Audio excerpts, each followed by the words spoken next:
Luego de que se hizo pública la resolución 436-2021 del Ministerio de Ambiente el pasado 30 de diciembre sobre la aprobación de la exploración sísmica a favor de la empresa noruega Equinor, los argumentos que sostienen organismos como el Instituto Argentino del Petróleo y del Gas se basan en que estas actividades no traen mayores consecuencias tanto a la fauna marina como a otras actividades como el turismo o la pesca. Y entonces, en consecuencia, queríamos un poco preguntarte, saber cuál es tu opinión al respecto. Primero, en estos cuestionamientos, a quienes cuestionan la actividad hidrocarburífera, ¿no? Recién nombrabas al Instituto Argentino del Petróleo y del Gas, que se lo menciona como si fuera un organismo técnico, ¿no? El Instituto Argentino del Petróleo y del Gas está conformado por las empresas petroleras. Es un organismo técnico de las empresas petroleras. Es como preguntarle a las tabacaleras si el consumo de tabaco produce enfermedades respiratorias, complica el cuadro respiratorio.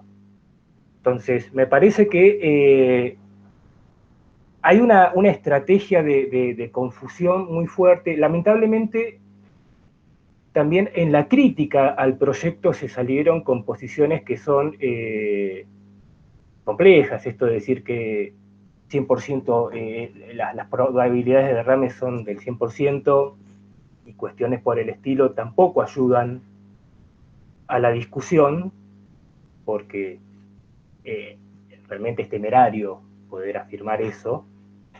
Ahora, desde el Instituto Argentino del Petróleo y del Gas y desde otros organismos se está diciendo que es seguro que en la Argentina desde 1930 se realiza actividad offshore. Y ponen como ejemplo los pozos que se perforaron en Comodoro Rivadavia sobre la costa. Pozos que cuando bajaba la marea se podía acceder caminando a muchos de ellos, porque eran pozos pegados a la costa. Entonces, contar eso como experiencia offshore es como ya nos están tomando el pelo. Dicen que hay 187 pozos perforados en la Argentina, de los cuales hay 36 en producción. De esos 36 pozos en producción, 35 están en la cuenca austral marina, es decir, frente a la costa de Tierra del Fuego y también en el sur de la provincia de Santa Cruz, frente a las costas de Santa Cruz.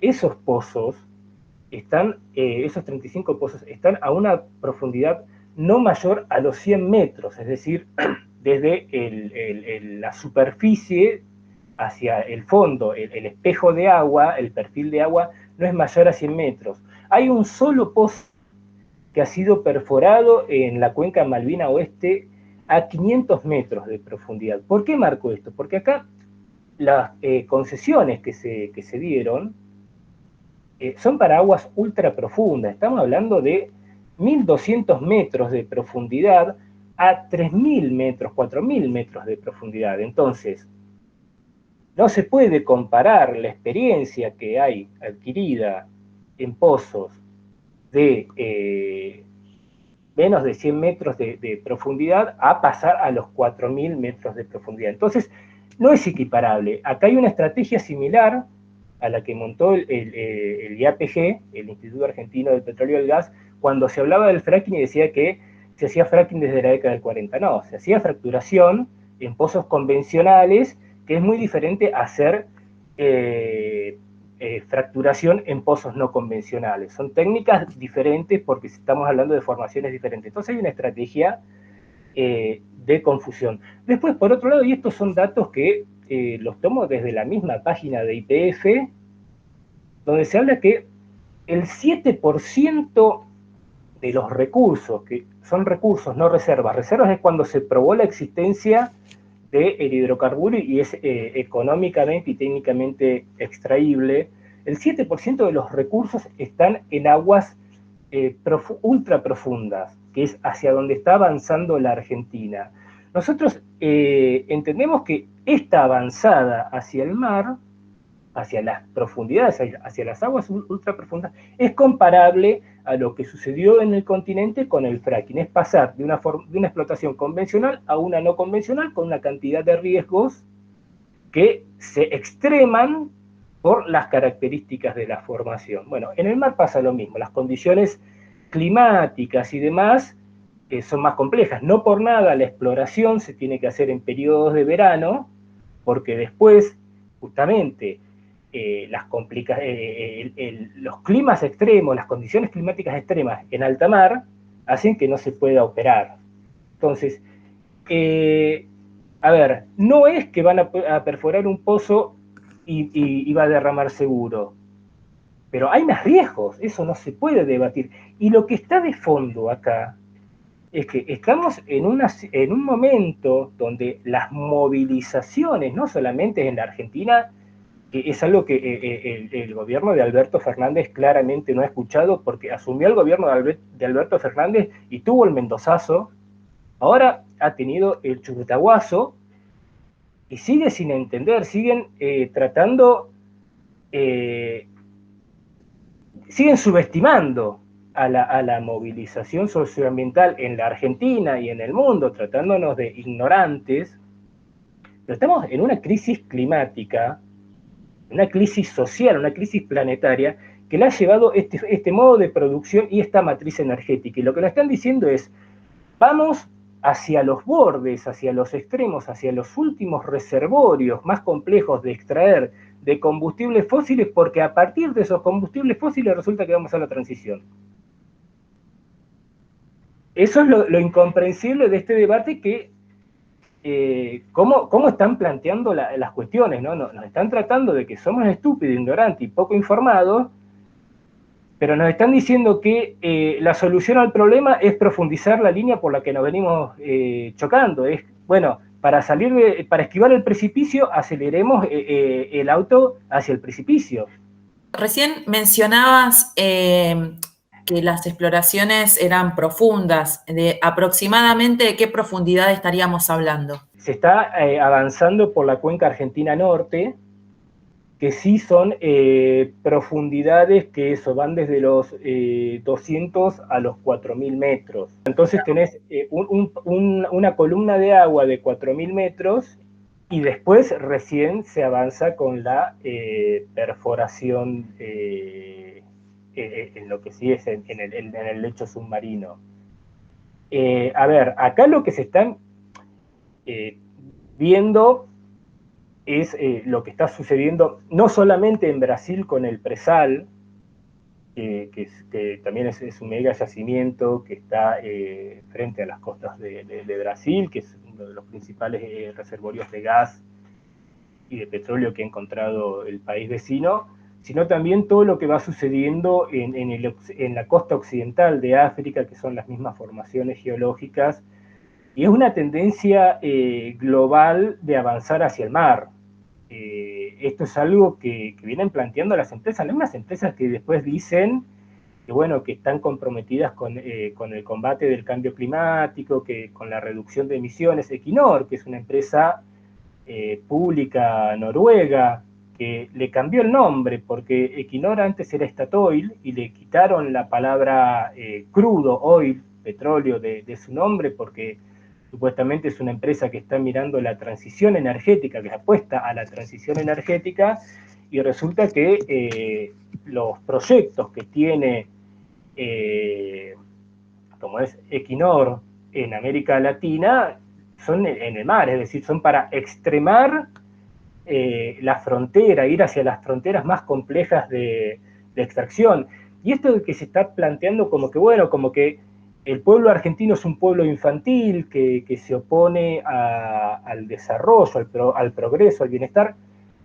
Ecuador ha tenido que, en este cambio de identidad, también influyó la oposición, la fuerte oposición que tuvo en Australia para extraer petróleo, que estaba poniendo en peligro los corales ahí en Australia. En Noruega mismo, la empresa ha sido resistida por pescadores artesanales en Lofoten para que no haya explotación en ese lugar y no se afecte la pesca artesanal. Entonces, no es que es algo que sucede acá en la Argentina y lo hacemos de necios y necias que somos, sino que es algo que en todo el mundo se está planteando. Lo que pasa es que, bueno, es la tensión permanente entre el mundo que queremos construir y quienes se obstinan en seguir perpetuando este mundo en el que vivimos, ¿no? ¿Con qué escenario nos vamos a encontrar? Te quería preguntar eso, ¿no? En el caso en el que se encuentren hidrocarburos con valor comercial y técnicamente explotables. Hay una cuestión que, con el que también se intenta desautorizar a quienes criticamos esto, porque dicen, no, las torres no se van a ver desde el mar, desde la costa, porque están a 400 kilómetros, 300, 400 kilómetros. Casi que dicen que si hay derrame se va a ir mar adentro, como si fuera mar adentro no es problema. A ver, se está tratando de reducir la discusión al momento de una campaña de exploración, a la perforación de un pozo. Y la discusión no pasa por ahí. La discusión es, si acá, como bien decías vos, si tiene valor comercial y es técnicamente extraíble lo que se encuentra, lo que se empieza a desplegar es toda una infraestructura en torno a esa actividad. Entonces, que esto es lo que tomamos como referencia de lo que sucede en Brasil con el presal. Venimos hablando mucho con compañeras y compañeros de Brasil. El Observatorio Petrolero Sur es parte de la red Oil Watch, que es una red de crítica a las petroleras del sur global, donde hay organizaciones de América Latina, de Asia y de África. Y sobre todo con la gente de Brasil venimos conversando mucho, porque vienen con este problema desde hace más tiempo, y lo que es una transformación de toda la costa. Porque la actividad portuaria, en función de la actividad petrolera, toda la infraestructura en la costa se despliega en función, y todo lo que es la pesca artesanal, si bien es cierto, los pescadores artesanales con su flota no van a ir a 400 kilómetros de la costa a hacer capturas, sí todo lo que son las rutas de las embarcaciones que están asociadas a la actividad petrolera atraviesan todo lo que son los caladeros de pesca de las comunidades. Entonces, ahí hay un impacto que es sostenido y se va profundizando en el tiempo y va impactando en economías que son economías de alcance regional, de alcance local, que son los que permiten que esas comunidades vivan. Acá una de las cuestiones en Mar del Plata es el turismo, pero también la pesca. Mucha de la gente de Mar del Plata vive de la pesca. Entonces, también hay una preocupación por las trabajadoras y los trabajadores de ese sector de cómo va a impactar. Y en la Argentina tenemos antecedentes. Cuando se hizo exploración en aguas poco profundas, en el Golfo San Jorge, en el área tanto de Chubut como de Santa Cruz, hubo oposición de la flota amarilla, es decir, de pescadores y de los pescadores artesanales. Incluso la oposición de los pescadores artesanales, de las familias de pescadores artesanales en Santa Cruz, después de haber sufrido represiones y demás, fue la prohibición de realizar exploración sísmica en las aguas de la provincia de Santa Cruz en poca profundidad. Entonces, hay antecedentes. Acá se dice, bueno, pero no se va a afectar a eso, la pesca comercial, la pesca artesanal. Los impactos que esto vaya a tener en toda la cadena trófica no se pueden desestimar. Acá se trata de caricaturizar que, bueno, que nos preocupan las ballenas, nos preocupan los pingüinos, y no nos preocupa la gente, no nos preocupa el hambre del pueblo. Resulta que quienes están diciendo que no nos preocupa el hambre del pueblo son los mismos responsables de la situación socioeconómica que vivimos. Entonces, también es una tomada de pelo que nos vengan a acusar a quienes estamos diciendo por acá no va, que somos los responsables de lo que hoy está sucediendo. A ver, los escenarios, no hace falta, y eso lo enfatizamos, nosotros no compramos escenarios catástrofe, no hablamos de un Armagedón ni nada de eso de que el mar va a quedar todo negro un día para otro. pero sí es una explotación de alto riesgo, es profundizar una matriz que nos está llevando a un colapso civilizatorio. Estamos hablando nos están planteando que se necesita producir más energía para atender las necesidades energéticas del capitalismo, cuando en realidad lo que tenemos que ver es cómo vamos a vivir con otros consumos energéticos, justamente porque ninguna de las fuentes que aparecen como sustituto de los fósiles tienen el mismo rendimiento en términos energéticos, eso por un lado. Pero por otro lado, lo que no se está diciendo es que incluso en la extracción cada vez se invierte más energía para generar energía, es decir, cada vez se gasta más energía. Para sacar un barril de petróleo cada vez se gasta más energía. Cuando antes se perforaba en continente y se extraía crudo, pongamos a 200 metros de profundidad, teníamos un X consumo energético. Hoy tenemos que movilizar embarcaciones, hay que movilizar estamos hablando de 300, 400 kilómetros de la costa, estamos hablando de esas profundidades, estamos hablando de todo un despliegue de infraestructura. Ese despliegue de infraestructura demanda energía. Entonces, cuando uno hace la ecuación energética, el rendimiento de cada barril es mucho menor al rendimiento que tenía hace 150 años. Entonces, también es una trampa decir que necesitamos más energía, porque cada vez rinde menos la energía que estamos sacando, porque se nos consume la energía en la extracción. Eso también lo quería también un poco enganchar con la última pregunta, ¿no? Esto de los tiempos, ¿no? Los tiempos y los recursos, ¿no? También la discusión sobre si Argentina está en condiciones de sostener justamente este tipo de megaproyectos.